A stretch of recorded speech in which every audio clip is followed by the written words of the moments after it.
တာရုလေးတစ်လုံးရဲ့တန်ဖိုးဗုဒ္ဓဘာသာဖြစ်ရတဲ့ခမရတို့ပုဂ္ဂိုလ်တွေအတွက်တာရုလေးတစ်လုံးရဲ့တန်ဖိုးနှလုံးသွင်းမလို့တေသွားပိတ်တာဖြစ်လို့တာရုမခေါ်နိုင်တဲ့လူတွေကျွတ်ဘူးဗျတာရုခေါ်နိုင်တဲ့လူမှကျွတ်တယ်ဆိုတာဘယ်လိုလုံးဆိုတာရုတန်ဖိုးကိုသိတဲ့လူမှတာရုခေါ်နိုင်တာနော်တချို့ခမရတို့ကြားဦးမှာပဲကန္နာဦးဆရာတော်ဘုရားကြီးစာအုပ်တွေတောင်ပါသေးတယ်ဆရာတော်ကြီးတောင်မြုပ်ဥပိ္ပန္ဒရာပေါ်လမ်းလျှောက်နေနောက်ကသူ့เจ้าမကြီးကနောက်ကနေလိုက်ပြီးတော့အရှင်ဘုရားအမြဝေပေးအောင်လို့ပြောတယ်တဲ့သူ့เจ้าမသိသွားပြီဟဲ့ဘယ်သူလုံးဆိုပြီးတော့เจ้าမမှာဖះဟဲ့ဘာဖြစ်လို့တပည့်တော့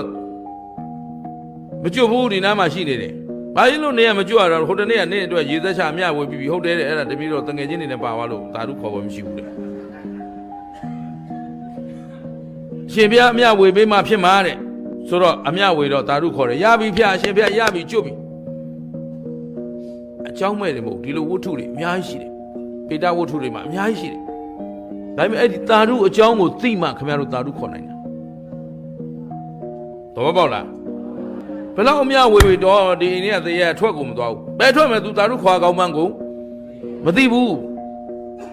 ရှင်းမလား